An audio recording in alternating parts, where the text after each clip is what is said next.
नमस्कार। स्वागत है आप सभी का वकील साहब हाजिरों में। हमारे साथ मौजूद हैं हमारे वकील साहब एच.एस. सोडी साहब, बहुत बहुत स्वागत है आपका वकील साहब हाजिरों में। आज का सोडी साहब जो हमने टॉपिक लास्ट टाइम डिस्कस किया इन्वेस्टिगेशन, और इन्वेस्टिगेशन का एक जो मेजर पार्ट मैं कहूंगा और बहुत ही वाइटल इंफॉर्मेशन जो हमने लोगों के साथ, जनता के साथ जो शेयर की, इसी में एक कड़ी जुड़ती है 159 और 160।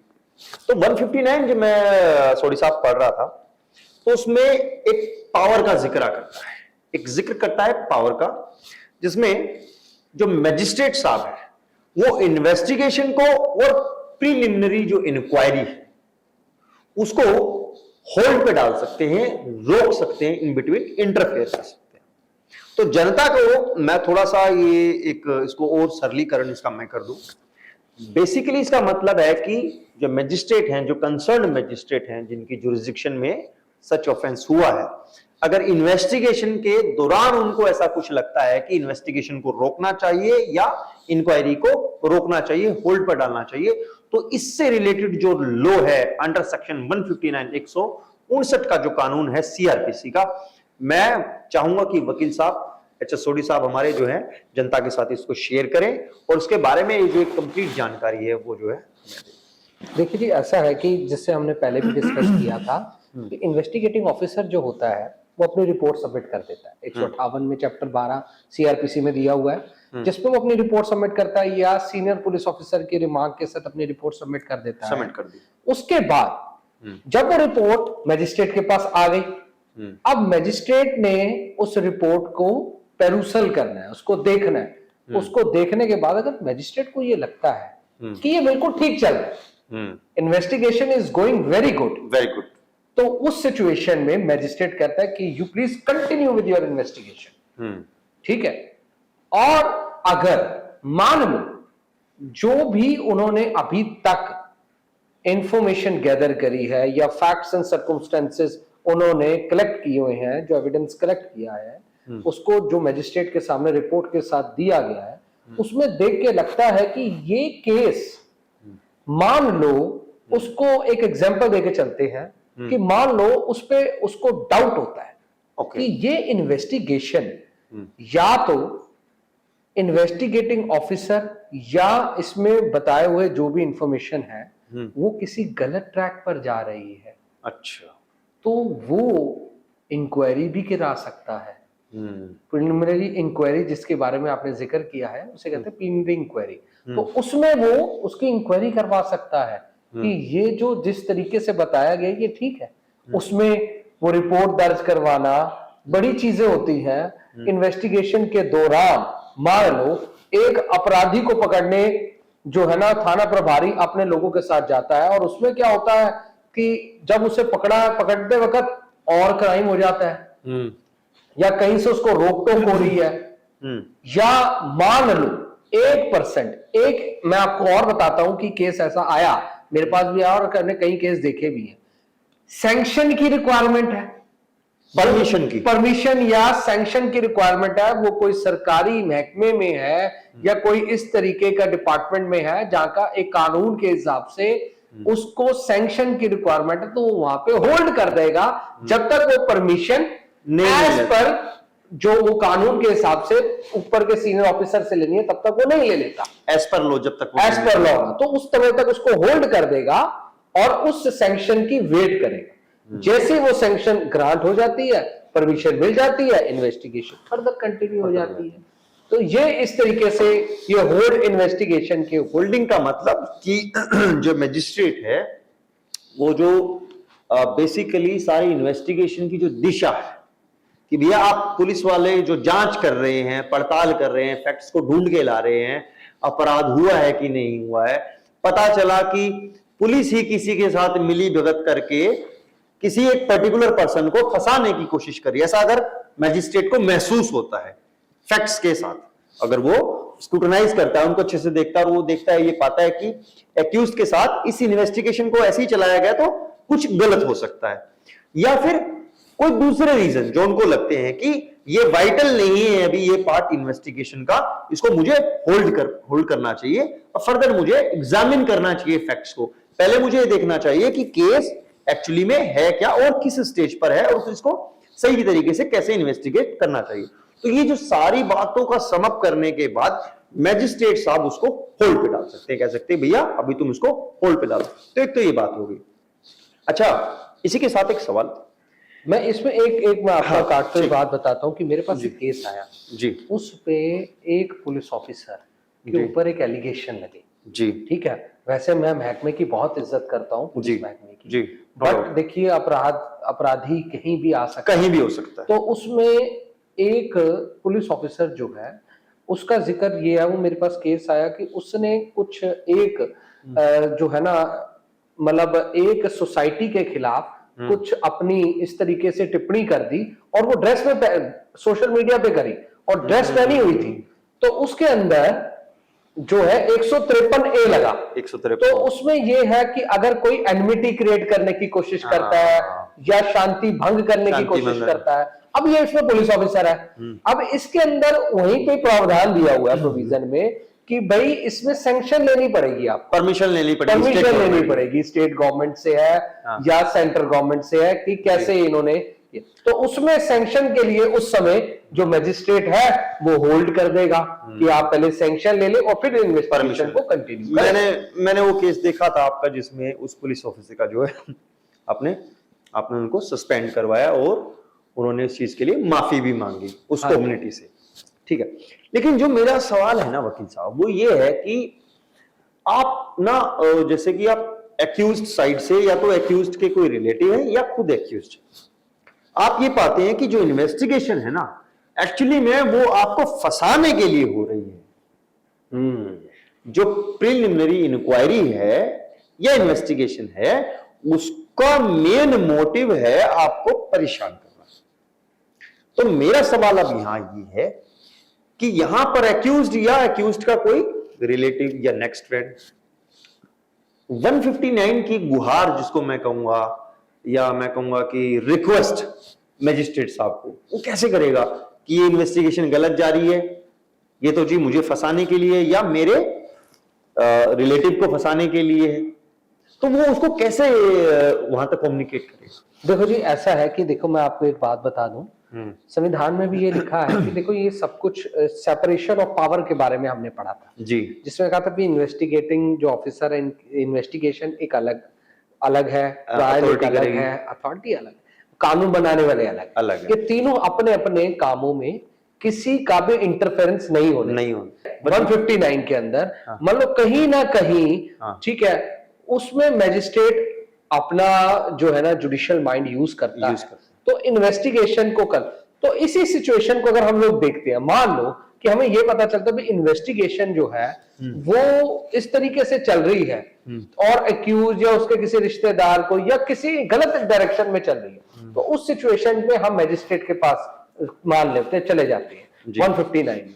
तो पहले तो एक बात है कि बहुत रिस्ट्रिक्शंस हैं उस स्टेज पे, इजीली हम एंटरटेन नहीं किए जाएंगे। एग्जैक्टली, क्योंकि अभी ये प्रिलिमिनरी इन्वेस्टिगेशन के स्टेज है। एग्जैक्टली, क्योंकि अगर कंप्लीट हो जाती तो वो 173 में चली जाएगी, वो फिर चैप्टर दूसरा हो जाता है, भाई वो क्लोजर हो गई रिपोर्ट और फिर वो दर्ज हो रही है, तो उसमें अलग सिचुएशन है, वहां पे भी हम प्रोटेस्ट पिटीशन लगा लेते हैं उस सिचुएशन। लेकिन मैं देखता हूं कि जो हाई प्रोफाइल केसेस होते हैं, पॉलिटिशियंस के होते हैं, बड़े बड़े नेताओं के, बड़े बड़े बिजनेसमैन के जो केसेस होते हैं, उन केसेस में अक्सर इन्वेस्टिगेशन को होल्ड पे डाल दिया जाता है। क्या ये मैं इस प्रोविजन को प्रिविलेज्ड लोग हैं उनकी जो इन्फ्लुएंशियल पावर है जो अक्सर देखने को मिलता है, वही है सर। मैंने आपको जो जिक्र किया है ना, प्रीवियस परमिशन लेना या सैंक्शन लेना, ये इसी केसेस में इन्फ्लुएंशियल पीपल है। मान लो किसी एमपी या एमएलए के खिलाफ एलिगेशन आ जाते हैं, अब उस पे कार्रवाई करनी है, या कोई गवर्नर है या हमारे किसी बड़ी पोस्ट के हैं, कोई ब्यूरोक्रेट है या कोई ऐसा है कि जिससे इन्वेस्टिगेशन करी है, किसी ऐसी सिचुएशन में है, हम उसके खिलाफ ये कंप्लेंट आती है, तो उस सिचुएशन में परमिशन के लिए वेट करना पड़ेगा क्योंकि वो कानून में है, स्टैट्यूट में है, इसका फायदा उठाया जाता है। तो ये जो अक्सर होता है, मैंने डिस्कस किया कि कई बार जो इन्फ्लुएंशियल लोग हैं वो कई तरीके से एडवांटेज ले लेते हैं। लेकिन एट द एंड जो आपने कहा सेपरेशन ऑफ पावर, कि ये जो प्रोविजन है ये चेक एंड बैलेंस करने के लिए बनाया है। चेक एंड बैलेंस, बिल्कुल सही। कि आपके पास जो अथॉरिटी यानी कि पुलिस के पास जो अथॉरिटी है वो ओवर एक्सीड ना करे, अपनी पावर का इन्वेस्टिगेशन के दौरान गलत इस्तेमाल ना करे, ओवर मिसयूज ना करे। तो मैं जनता से ये बात शेयर करना चाहूंगा कि किसी भी इन्वेस्टिगेशन को बीच में रोकना या इंक्वायरी को बीच में रोकना मैजिस्ट्रेट साहब की एक ऐसी पावर है जिसमें अगर जो इन्वेस्टिगेशन किसी को जबरदस्ती फंसाने के लिए, परेशान करने के लिए की जा रही है, तो मजिस्ट्रेट साहब जो है वहां पर जो है उसका नोटिस ले सकते हैं और उसको वहां पर होल्ड कर सकते हैं। लेकिन ये बहुत इजी नहीं है यहां पर, क्योंकि अभी एक बिल्कुल शुरुआत हुई है केस की। तो शुरुआत में ये कह देना कि पुलिस महकमा हमारे साथ गलत कर रहा है या इन्वेस्टिगेशन ऑफिसर मुझे फंसाने की कोशिश कर रहा है, तो ये बड़ा इम्पॉसिबल है कि वहां पर आप जो मजिस्ट्रेट साहब हैं उनको इन सारी चीजों को सेटिस्फाई कर पाए। लेकिन जहां पर मैजिस्ट्रेट साहब के सामने ऐसे फैक्ट्स आते हैं जिसमें वो बिलीव करते हैं कि इन्वेस्टिगेशन को रोकना, यहां पर होल्ड करना या इंक्वायरी को थोड़ा होल्ड करना जरूरी है, तो बेशक कर सकते हैं। बाकी जैसा वकील साहब ने बताया कि जो केसेस होते हैं जिसमें पहले परमिशन की जरूरत पड़ती है, जैसे कि किसी पॉलिटिशियन के खिलाफ हो गया, bureaucrat, IAS officer, IPS officer, बड़े बड़े ऑफिसर्स के खिलाफ कोई केस हो गया, तो वहां पर क्या होता है, पहले कानून में प्रावधान है कि उसकी इन्वेस्टिगेशन और सब कुछ करने के लिए आपको पहले स्टेट गवर्नमेंट जो है, कंसर्न जो स्टेट गवर्नमेंट है, उसके सैंक्शन यानी कि परमिशन की जरूरत पड़ती है। तो ये तो था सारा की जो इन्वेस्टिगेशन है उसको कब होल्ड किया जाता है, किन सिचुएशन में किया जाता है, उसका कारण क्या है। जो नेक्स्ट टॉपिक, इसके बाद जो नेक्स्ट चीज आती है, नेक्स्ट टॉपिक आता है वकील साहब, वो आता है हमारा attendance of witness, section 160 CrPC. तो 160 चर्चा करता है कि जो पुलिस है वो आपको थाने के अंदर कब बुला सकती है। ये जनता के लिए बड़ा इंपॉर्टेंट है। अक्सर आप देखते हैं कि आपके खिलाफ किसी ने पुलिस में जाकर शिकायत दर्ज कराई, कोई कंप्लेंट दी, और वहां से आपको जो है थाने से फोन आ जाता है कि अब थाने आ जाइए। अब उस सिचुएशन में दोस्तों वकील साहब हमारे साथ ये डिस्कस करने वाले हैं कि कब पुलिस वाला आपको थाने में बुला सकता है और कब पुलिस वाला आपको थाने में नहीं बुला सकता।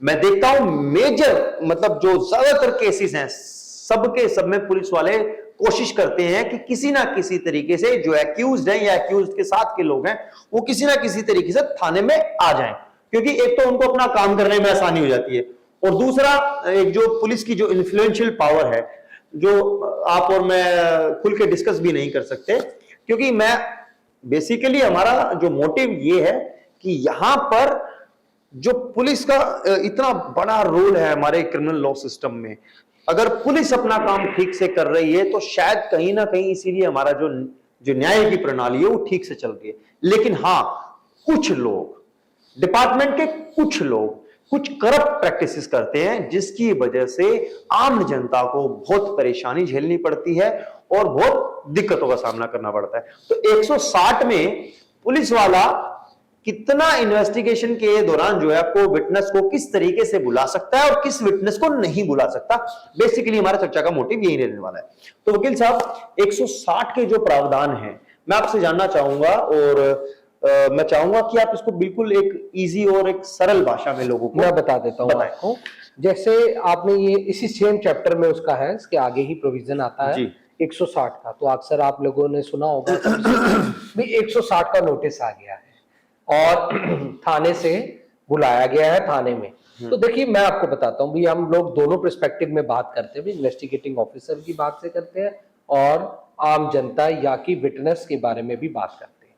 अब 160 में इन्वेस्टिगेशन के पर्सपेक्टिव से हम देखें जी तो उसमें क्या होता है, ध्यान रखिए, इन्वेस्टिगेटिंग ऑफिसर को देखो कई चीजें देखनी पड़ती है। अब उसने देखा है कि इस मौके पे वो कहता है कि मैं एक एग्जांपल दे देता हूं भी, एक जो है ना भरी हुई मार्केट में एक डकैती होती है। अब वो डकैती की जो इंफॉर्मेशन है वो थाना प्रभारी को जाती है, थाना प्रभारी मांग कर देता है इन्वेस्टिगेटिंग ऑफिसर को, इन्वेस्टिगेटिंग ऑफिसर वहां पे इस थाने का रुक्का बना के आ जाता है और उसे पता चलता है कि उस थाने में उस मार्केट में जहां पे ये घटना घटित हुई है, जहां ये इंसिडेंट हुआ है, वो बहुत भीड़ थी और उसके आसपास जो इलाका जो है वो नक्शा बना के आया, उसके आसपास बड़ी बड़ी दुकानें हैं, शोरूम है और वहां पे कैमरास भी हैं। तो इसमें मैं दो जिक्र करूंगा। तो उसमें थाना जो इन्वेस्टिगेटिंग ऑफिसर है वो 160 का नोटिस दे के वहां के जो भी जिन्होंने विटनेस किया हुआ है, जो उसको लगता है कि इन लोगों ने विटनेस किया, इनकी दुकानें हैं वहां, उनको 160 नोटिस देके बुला लेगा, थाने में बुला लेगा। थाने में बुला लेगा। अब थाने में बुला लेगा और उससे जो भी पूछताछ, जो भी वो इंसिडेंट के बारे में जानता है वो बताएगा। जो ये बुलाएगा और उनसे ओरली सुनेगा, ये तो पहला उसका 160 में दिया हुआ है। बी में ये दिया हुआ है कि देखिए जो पुलिस वाला बोले, हर कोई यही चाहता है कि अगर वो इन्वेस्टिगेशन सही तरीके से करे, ट्रांसपेरेंट करे, तो सच बताया जाए तो ज्यादा बेहतर। तो सच बताइए जितना हो सके। ठीक है। अब तीसरे में आ जाते हैं, मान लो अब उसको लगता है कि ये विटनेस की जो इंफॉर्मेशन, जो एक्वाइंटेड विद द फैक्ट्स है, जो विटनेस आया है, जिसको फैक्ट्स के बारे में नॉलेज है और वो फैक्ट्स बहुत इंपॉर्टेंट है, उसको राइट डाउन कर लेगा, उसकी स्टेटमेंट रिकॉर्ड कर लेगा 160 के अंदर, 161 का बयान जिसे कहते हैं हम लोग। तो उस केस में 170। अब मान लो जिसको शोरूम से बुलाया जा रहा है वो एक 75 साल का आदमी है, या उसकी उम्र जो भी है वो वैसे कानून में 65 साल से ऊपर का हुआ है, 65 साल से 65 ईयर से ऊपर जो एज में है, उनको थाने में बुला के परेशान नहीं किया जाएगा, बल्कि उनकी जहां दुकान है या घर है वहां पे कन्वीनियंस पुलिस वाला वहां जाके उनसे जो भी बयान या पूछना है पूछताछ कर लेगा। तो ये वकील साहब बहुत इंपॉर्टेंट इंफॉर्मेशन है, मैं चाहता हूं ये आप डायरेक्टली लोगों मैं बता देता हूं, आप डायरेक्टली आप बिल्कुल सही कह रहे हैं आप। ऐसी कोई बात होती है,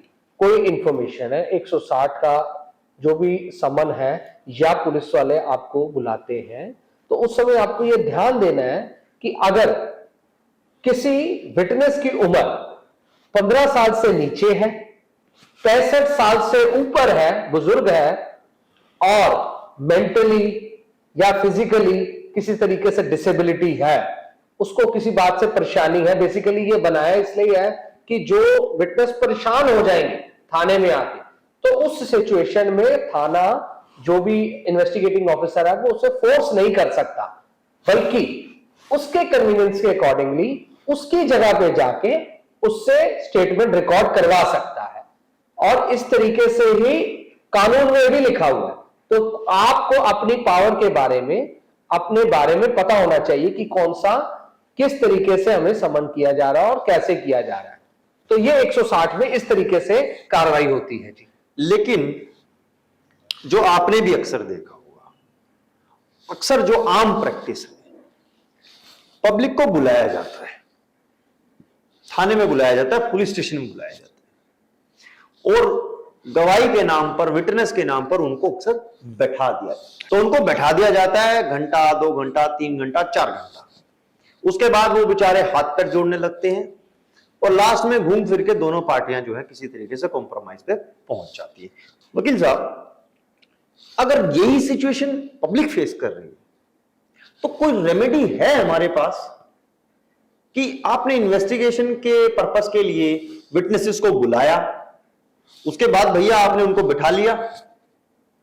देखिए जी, ऐसा है, आप भी जानते हैं वो सरकारी महकमा है, पुलिस स्टेशन एक सरकारी महकमा, तो आप पहले कोशिश करें, मैं आपको बताना चाहूंगा, पहले कोशिश करें कि अगर विटनेस थाने जा रहा है, वो एग्जम्पशन कैटेगरी में नहीं आ रहा, उसको 160 का नोटिस आता है, वह जाता है, जो सूचना उससे प्राप्त करनी है इन्वेस्टिगेटिंग ऑफिसर ने, वो सूचना वहां देने जाता है और उसको बताता है।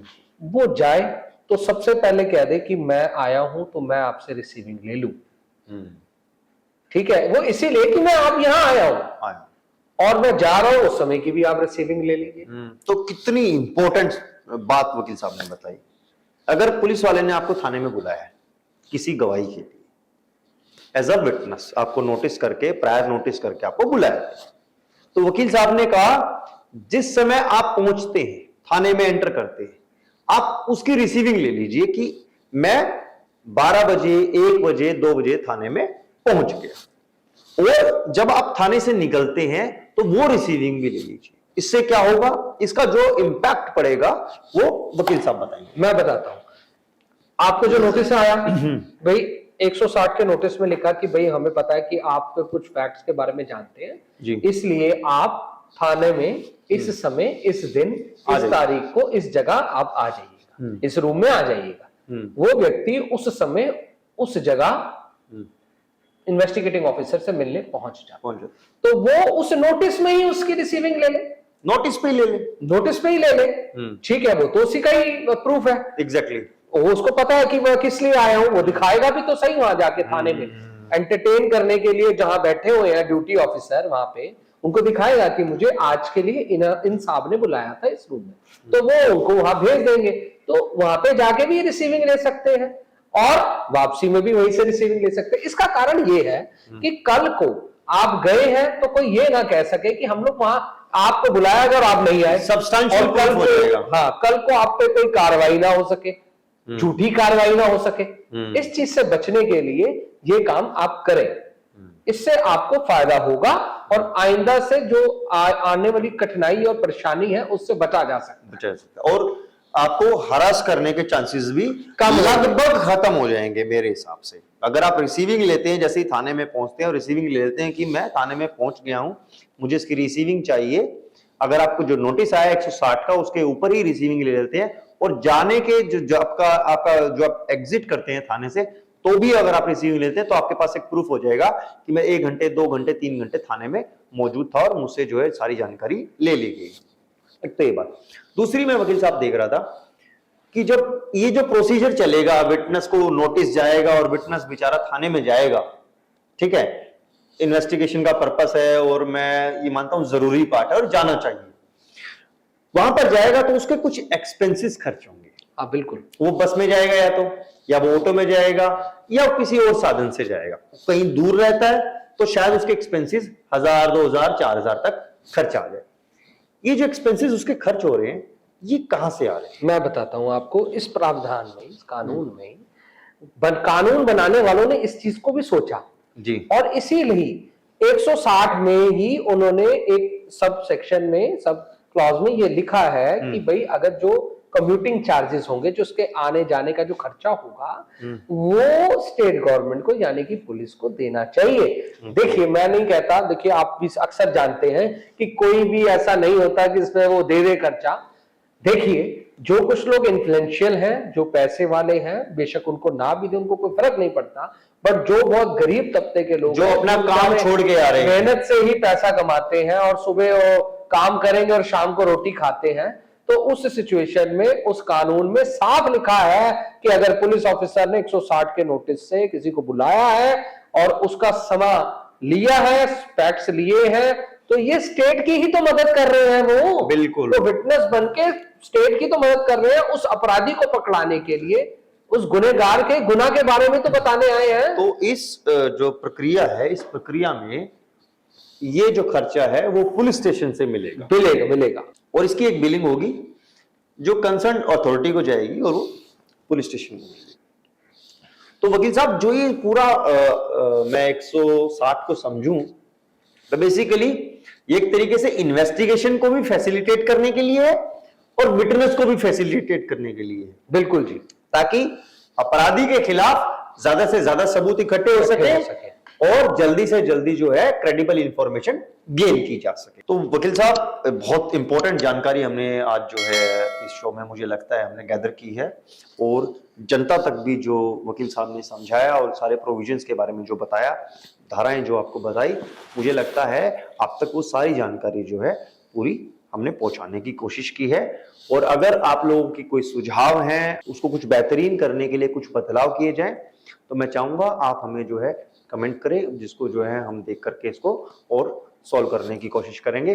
बाकी जो हमारे वकील साहब हैं, एच एस सोडी साहब, ये हमसे जुड़े रहेंगे और आगे आने वाली सीरीज में आपको ऐसे ही बहुत सारी रोचक जानकारी देंगे जो आपको एम्पावर करेंगे, जो आपको सिस्टम के साथ स्मूथली काम करने में, यानी कि जो हमारा एडमिनिस्ट्रेशन ऑफ जस्टिस है उसके साथ जो एक हमारा जो फ्रिक्शन है सोसाइटी का, उसको खत्म करने में काफी हेल्प करेगा और इससे जो हमारी एडवोकेट कम्युनिटी है, मुझे लगता है उसको भी बहुत बेनिफिट पहुंचेगा। और इसी के साथ मैं कहना चाहूंगा कि आज का जो एपिसोड है हम यहीं समाप्त करते हैं। और वकील साहब बहुत बहुत धन्यवाद, आपने जो जानकारी दी मैं मानता हूं वो बहुत ही अच्छी और एक पूरी जानकारी है जिससे जो पब्लिक को पूरा बहुत ज़्यादा बेनिफिट पहुंचेगा।